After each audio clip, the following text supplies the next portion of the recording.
मरण तो बाद कोई वो लिखत है, वसीयत है, वो कोर्ट में एफिडेविट है, कम दऊगा। साड़ी गवाही होंगी है जिउंदियां दी, शहीद की गवाही कबूल होती है जदों मर जाता है। ਉਹਨੂੰ मर के गवाही कबूल करवानी पैंदी है। आपां नूं जिउंदियां नूं क्यों मरण तो बाद गवाही क्यों करानी? तुसीं भी नोट कर लिओ, साडे वास्ते भी इको उपदेश है।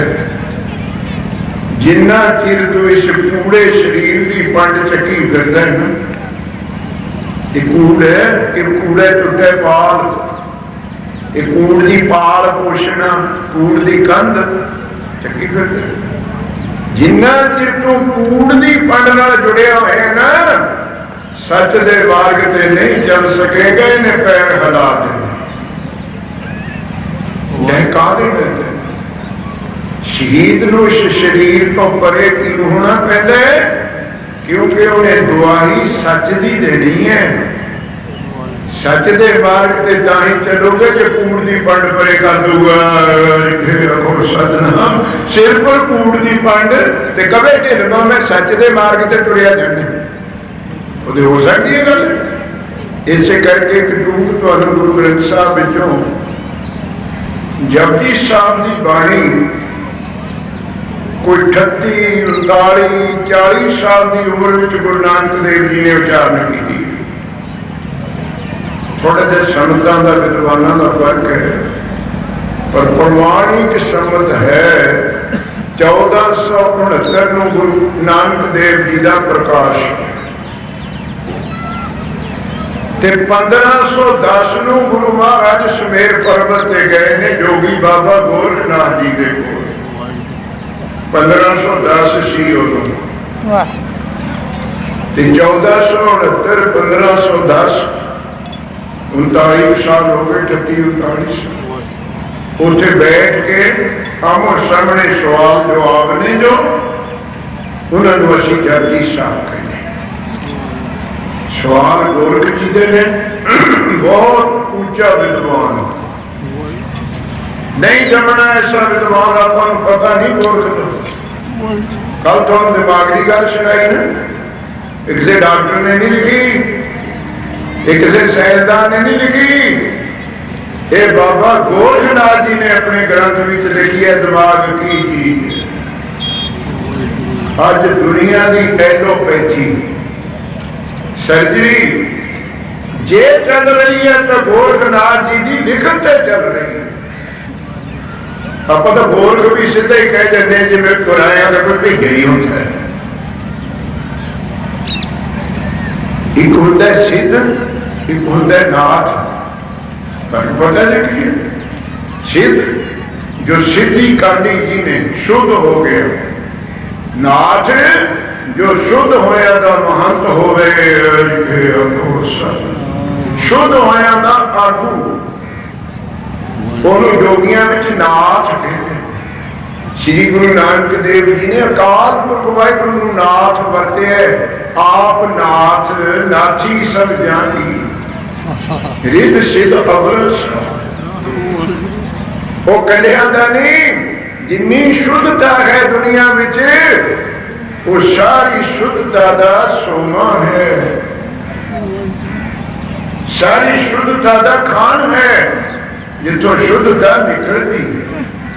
नमो सूरज सूरजे, सूरजा का तो पता ही नहीं किन्ने ने, पर रोशनी कितों लेंदे ने। जपजी साहब में पढ़ लो, तिथे लो आकार, वो वाहिगुरू जिथे है उथे प्रकाश है, रोशनी लो है। ਉਹਦੇ प्रकाश नाले खंडा ब्रह्मंडा विच रोशनी है। तिथे लो कट्ठा पाठ नहीं कर देना भाई।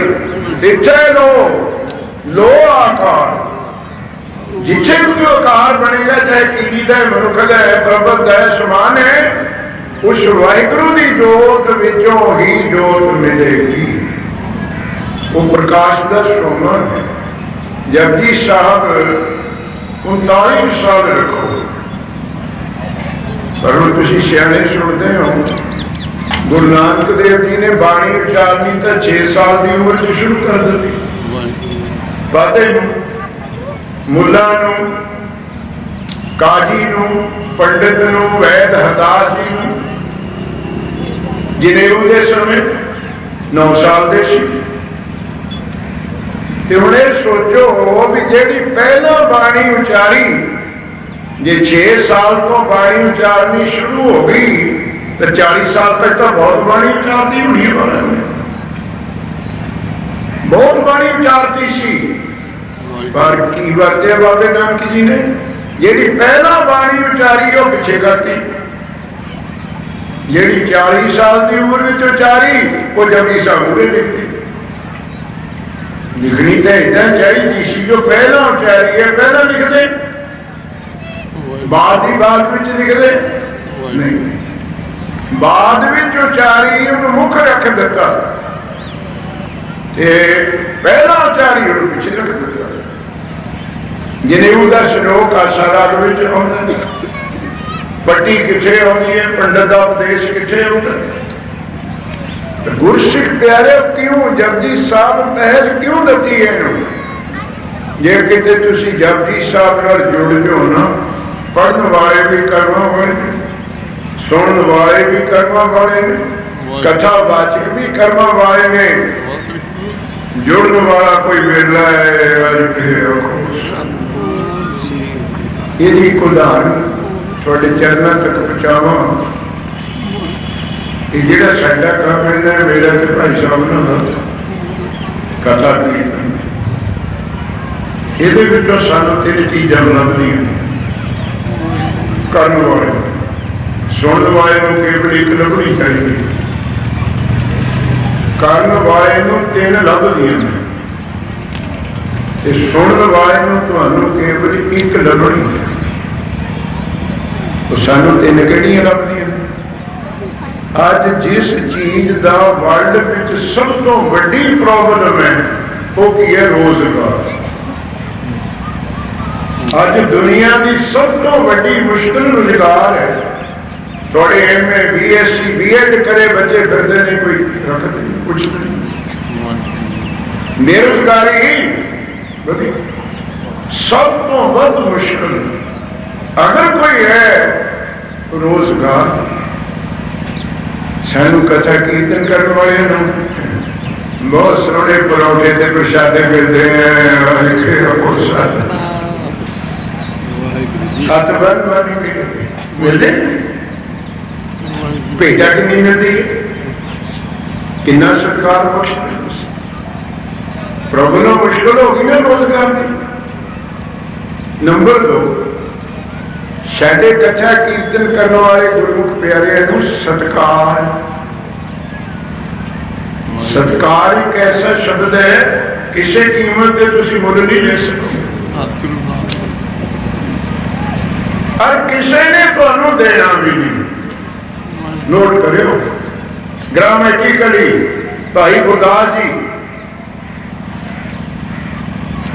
मैं अद्धा मिनट ये बाद बेनती करा एक टोक है भाई साहब जी की कि दिता नहीं गए अपना बिन दिता किसान यदा असी हथ करते हैं जो हथों दवेगा वही मुड़ूगा। 3 भाव ने भाई साहब को समझना कितने सिखाई गल है दिता नहीं है। नोट करियो प्यार तुहानू किसी ने नहीं देना तुसी दोगे तो मुड़ूगा।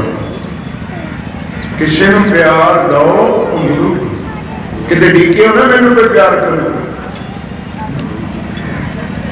दो किसी को दिता नहीं तुहाडा किसी ने सत्कार नहीं करना। किसी का सत्कार करोगे तो तुहाडे वल मुड़ूगा। इनू व्याकरण में कहने गदा का अलंकार गेंदा का अलंकार। कोई प्रेमी बैठा होता है गेंद की होती है पिंड बाल प्रमाण देखो पिंड बाल उन कंध ना मारोगे तो थोड़े को ताई मोड़ूगी। खेल को सतनाम गदा का अलंकार कंध नाल मारो, जदे कहूगी तू अपनी लै भाई तू मेरे वाल भेजी है, मैं तेरे वाल भेजी। जे कोले जेब च पाई फिरे तेन कहूगा दौड़ अपनी चक्की फिर। सत्कार किसी नूं दो। 18वां छंद पढ़ते हो जो स्वरूप महाराज का सचखंड लेके जाने, उत्थे भी यही गल। बाकी छंदां विच पाठ है जन नानक, उत्थे पाठ है जिन नानक सतगुर पूजे। भावें कर असीं जने जाने जन जी, जिन जिन्हां ने पहला अपने सतगुरां की पूजा की, सतगुरां ने दुनिया तो उन्हां दी पूजा कराती। जिन नानक सतगुर पूजिया तिन हर पूज करावा। दुनिया को कहता तुझे यदि पूजा करो, उन्हें मेरी पूजा करते हैं। पहला कीती ना, पहला सत्कार किसी नूं दिता, पहला किसी का हुक्म मनिया ते लोग उहदा मनण लग पे। पंडित विवेकानंद जी नूं पढ़ो, उन्होंने पुस्तक बहुत घट ने, ट्रिपल MA होए ने। ट्रिपल MA में हुण तां तुसीं एवें समझदे हो, अजकल दी नहीं। वो उदों ट्रिपल MA सी जदों पिंड विच कोई चिट्ठी पढ़ने वाला नहीं सी, ना लिखण वाला होंदा सी। उदों ट्रिपल MA होना, संस्कृत, हिस्टरी, इंग्लिश। महान विद्वान होए ने, छोटे नहीं हुए। पंडित Vivekananda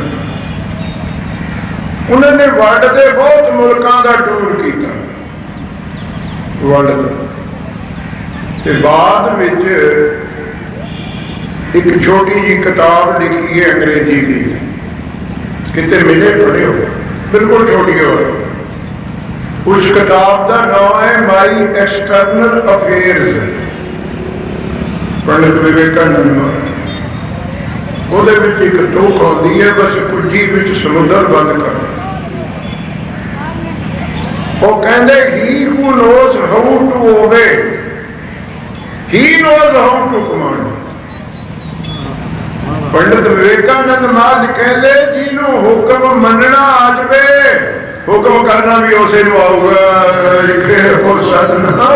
He who knows how to obey, हुक्म किवें मनना, he knows how to command। आज्ञा मननी सीख लो, आज्ञा करनी आपे आ जाऊगी। आ डांग चक्की फिरदे, मेरा कहना पिंड मने, मैं बापू का भी नहीं मनना। किन्ने थी चलो, पहला ड्राइवरी करनी सीख, फिर कोई तेथों भी सीख लू। पर मैं तो ड्राइवरी सीखी नहीं, मास्टर में हैगा, लर्निंग स्कूल खोले हुए। फिर तेरा सिखाया आनंदपुर साहब केसगढ़ के दर्शन नहीं कराऊंगा, वो तो कीर्तपुर साहब रखूगा। वो मुड़ के ढिलना लियाऊगा तेन, क्योंकि जो तू सीखे वही नहीं सी जानता कर चलो।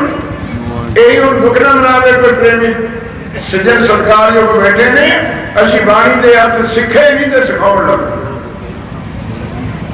ਇਹਦਾ नतीजा सुनो, बाणी तो सिखा की श्रद्धा टुट गई। श्री गुरु गोबिंद सिंह महाराज साडे ब्राह्मण वीरां नूं प्यार नाल वचन करते हैं दशम ग्रंथ विच। साडे ब्राह्मण वीर कृष्ण जी नूं मुरारी कहते हैं। मुर को मार मुरारी कहाए, मुर दैत मारे सिंह ते गिरधारी कहते हैं। आवें तुसी गिरधारी शब्द, गिरधारी का अर्थ है गिर कहते हैं पहाड़ नूं, धारना कहने चक्कण नूं। श्री कृष्ण महाराज जी ने चीची की उंगली ते बहुत बड़ा पहाड़ चक्या सी, जिथों उन्होंने नाम पिया गिरधारी। पंजाबी बोलना, गिरधारी का अर्थ है पहाड़ी चक, पहाड़ चक। गुरु गोबिंद सिंह साहब जी की विची दृष्टि, वो कहते ब्राह्मणों ये कृष्ण महाराज की सिफत नहीं है, ये तो तुम निंदा करते होगी। क्यों? जाके एक फण कोट सहस भार सह, ताको गिरधारी कहे कौन कौन सी बुराई है। एक पासे तो तुसी कृष्ण महाराज नूं विष्णु का भगवान के अवतार कहने हो समर्थ, ते विष्णु का चक्की फिरदा कोड़ा ब्रह्मा का पहाड़, ते तुसी ओहदा नाम रखता पहाड़ी चक सतनाम ताको गिरधारी कहे कौन सी बुराई। हुण तुहाडे ढिलमां च कोई क्विंटल की बोरी चकदा होवे कल्ला चकदे नहीं, वो बोरी चकी जाता होवे, मेरे वर्गा कहे आ भी किलो चक तेरा क्या हाल है, आ भी शेर चक तेरा क्या हाल है, वो तो मर गया ना सुन के, वो क्विंटल चकदा है तू इन्हू किलो चक बनाता। विष्णु भगवान के खंडा ब्रह्मंडा का भार चक्की बैठे तुसी उन्होंने पहाड़ी चक रखता। इसे तरह ही अपने गुरुआं नाल भी असीं कर रहे हैं, गुरबाणी के अर्थों में भी असीं यही कुछ कर रहे हैं। सो आओ अपनी विचार से बहुत औखा करना। शास्त्र पढ़ो तो गुरु के कुछ लक्षण दसे ने उसे आप तत्वेता होवे वेद पुराण शास्त्र जानदा होवे, जान के खड़ नहीं जाना, जान के उन्होंने जुड़िया हो। जुड़न का की जिवें उन्होंने कहा उसका जीवन में चला। श्री गुरु नानक देव महाराज इंदौर तो 180 किलोमीटर अगे बुरहानपुर तो उरले पासे एक तीर्थ है ओंकेश्वर, नर्मदा नदी के कंढे थे। मान धाता पहाड़ है, उसे राजा होया मान धाता, मनु मान धाता, फिर चूरक, आज दलीप, दसम पातशाह ने श्रैया में लिखे। नर्मदा नदी है। वो जो राजा सी ना, ओदा हुक्म सी मेरे सारे स्कूलों में जब एक दूजे बच्चे को मिले तो ओम शब्द उच्चारण करे ते अपनी पट्टियां उत्ते ओंकार लिखे। ओंकेश्वर आदि शब्द है वाहिगुरू का। बाबे नानक ने किहड़ा छड्डिया, एक ओंकार तो ही शुरू किया। गुरसिख प्यारे उत्थे एक स्कूल खोले हुए सी, स्कूल में बाधा पढ़ाउंदा सी, बहुत बड़ा विद्वान सी, राजे का टीचर। ते सतगुरु नानक देव उत्थे स्कूल भी चले गए ओंकेश्वर। हुण बड़ा गुरुद्वारा बने अजी संगत साडे नाल हजूर साहब जाती है, दर्शन करके आउंदे। तो उत्थे बाणी केड़ी उचारी है नोट करियो, दखणी ओंकार। ओंकेश्वर स्कूल दे विच बैठ के बाणी उचारी है गुरु नानक देव जी। इनू हुण इह ना समझो ओंकार दखणी हुंदा है, फिर कोई पश्चिमी ओंकार बना दो, कोई पूर्वी बना दो, ओंकार तो एक है। ये दखणी क्यों लिखे है? मेरे वास्ते ते भाई साहब वास्ते। जदों इस बाणी को गाउणा है या इस बाणी के अर्थ करने हैं, तेनू दखणी भाषा का ज्ञान होना चाहिए। दखण में इस एक चीज को होर कहने पंजाब में महाराष्ट्र में चौ शब्द आंदा, चौ मराठी है तो पंजाबी तुम आने करते हो की चौ चढ़े, बड़ा चौ है खुशी। तो जो मराठी च वरतना हो तो पंचम पातशाह ने दखणे की वार में वरते, तू चौ सज्जन मैंडिया डेरी शिस उतार। इथे चौ की है खुशी ना ना, उस इलाके विच बोलण नूं चौ कहंदे ने। बोलना और मेरे वाहिगुरू प्रीतम प्यारे एक बार मेरे नाल बोल सही, मैं तो एक बोल तो शीश भेटा कर दूंगा। तू चौ मेरे नाल बोल। उसे चौ शब्द हुण जिन्हें नहीं पढ़ी राजस्थानी वो की अर्थ करूगा, गर्भ कह लड़ो उड़ो हियोरी महराजरी काठड़ियों। अर्थ तक की करने सुनने वाले उठ जान गए कथा कर दो कर ले। ये अर्थ गुप्तम पेश तो दर घोष गुण करता हका कबीर करीम तुम बे ऐब पर विदगार। दुनिया मुकामे फानी तहकीक दिल दन ममशर हुए अज़राइल गिरफ्त है दिल हेत न डाली जान जानी पाठ जान जे पैर में बिंदी लानी है जान सेवक होंदा जान घर वाली स्त्री होंदी है जान पिछड़ पदर बिरादर राम देखो ब्रदर भराई नूं कहंदे ने ते फारसी विच भी बरादर पिछड़ पुत्र जान पिछड़ पितर बरादर कश नेश दसनगीर आखिर बेवतन कश न दारद तू शोबद तकबीर जेड़ी मरे तो बाद मुसलमान नवाज पढ़ते हैं उसका नाम तकबीर है उन्हें तकबीर कहते हैं चू शुबद तकबीर शब रोज कसम दर खबर गर्देन बदी के आल गाहे न नेकी कार करदम मम ई चिनी अहवाल बदबख्त हम चुबखील गाफल बेनजर बेबाक नानक बुगोए ते जन तुरा तेरे चाकर की पता लगूगा ये पर्शियन है सुन बड़े भीषण शो वचन दखने क्यों लिखे हैं मारू की बात दखने वाला पंजू इन्हों वास्ते की है सिंह साहब वास्ते रागियां वास्ते गौड़ी दखनी गौड़ी पूर्वी मेरे का 18 तरह की गौड़ी है देखो हम जिन्हों पता ही नहीं गौड़ी दखनी की होती है वो तो गौड़ी पंजाबी हो गाऊगा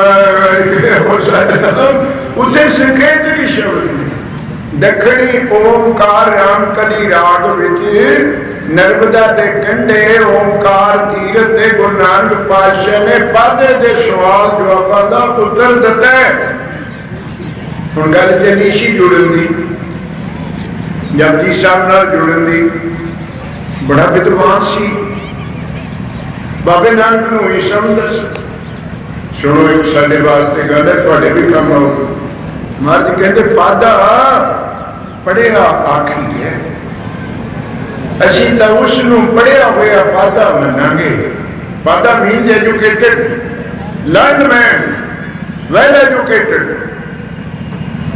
असी ओनू पढ़िया होया मनांगे विद्या विचरे सहज सुभाव लिखने की ओंकार की तुक है असी तेरे ग्रंथ नहीं वेखने किन्ने पढ़े व्याकरण किन्ना पढ़िया वेद पुराण नहीं असी पढ़े हुए का देखना है विचरना होंगे जीवन चलाना किस अवस्था में विचरता है जेड़ा ग्रंथां नूं पढ़ के अपना जीवन उन्होंने अनुसार गुजारूगा असी उन्होंने पढ़े मना उन्होंने वादा कहोगे वादा पढ़िया आखी है विद्या विच रह जी विद्या ने पढ़ी है उन्हें पढ़ के ना सुनाते वेद पढ़ ले गुरु ग्रंथ साहब की कथा करनी आ गई ਉਹਦੇ ਮੁਤਾਬਕ अपने जीवन ਨੂੰ ਚਲਾਵੇ ਗਾਂ ਦੀ ਤੁਕ ਜੇ ਭਾਈ ਸਾਹਿਬ ਤੁਸੀਂ ਮੈਨੂੰ ਆਗਿਆ ਦਓਗੇ ਤਾਂ ਸੁਣਾਓ ਨਹੀਂ ਔਖੀ ਹੈ ਸੁਣਨੀ ਚਾਹੁੰਦੇ ਸੀ मैं भी फसदा है चलो बाणी तो सच है सच क्यों लुकाने सुन जेड़ा बंदा विद्या पढ़ के होरां नूं सिखाउंदा है आप ओदे मार्ग ते चलिया नहीं सुनो हुण अगली तो मनमुख विद्या विकरदा फिरे विकरदा तुहाडी अपनी बोली है कुछ भेद ने विच विकरदा शब्द बने विकरी तो विकरी कहने बेचण नूं विकरी टैक्स जेड़े मेरे वर्गे मनमुख होंदे ने वो विद्या पढ़ के बेचते फिरदे ने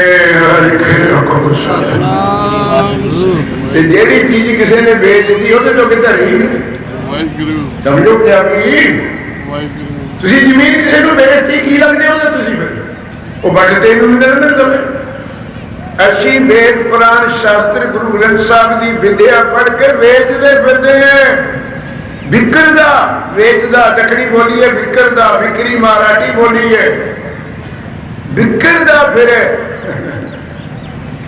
हुण फिर औखा हो गया काम कहाँ, तो फिर महाराज ने सिर ही लाती गल।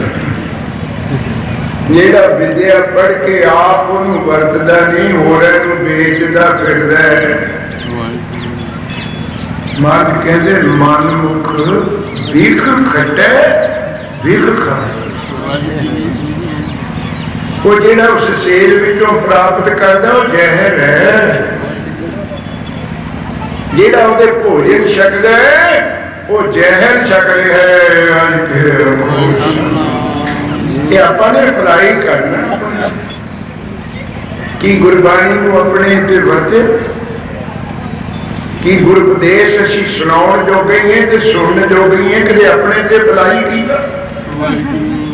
आजो मुड़ के उत्थे समय च रहने।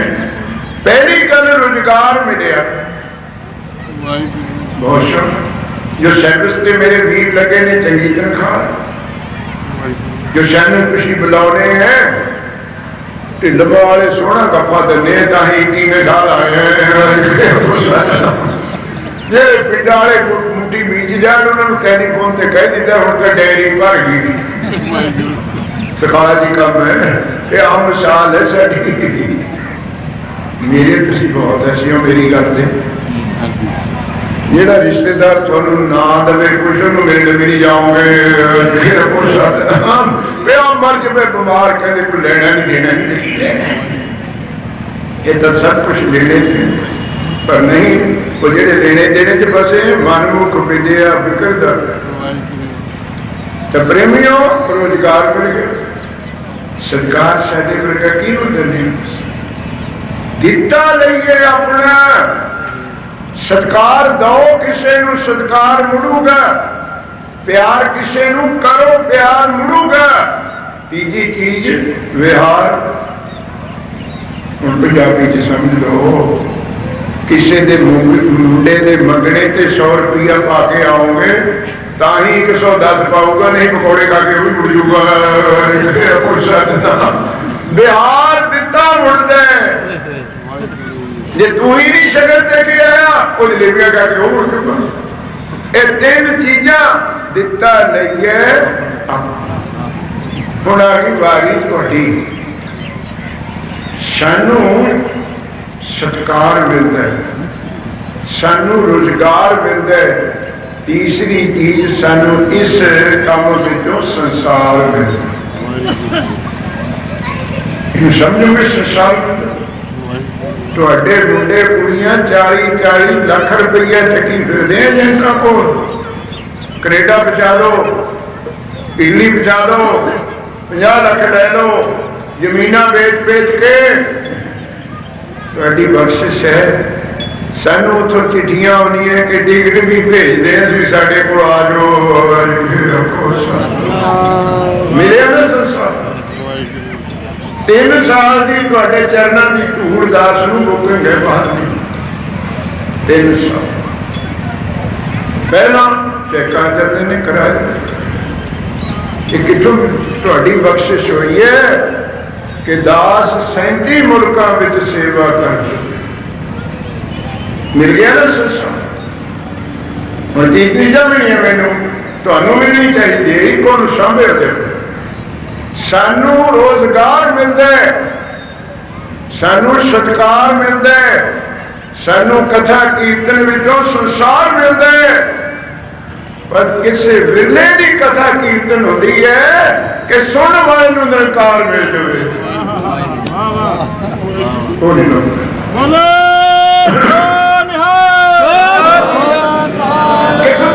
रोजगार लेन नहीं आए, तुसी सत्कार लेन नहीं आए, तुसी संसार लेन नहीं आए। संसार को टुटन आए हो, बंधन मुक्त होना आए हो। तो केवल इत्थे करतार चाहिए, निरंकार चाहिए। पर कोरोना में कितने लभोगे बाबा नंद सिंह जी महाराज जिन्हों के बचना विचों निरंकार मिलता सी। कितने लभोगे संत ईश्वर सिंह जी राणे साहब आए जिन्हों के कीर्तन विचों निरंकार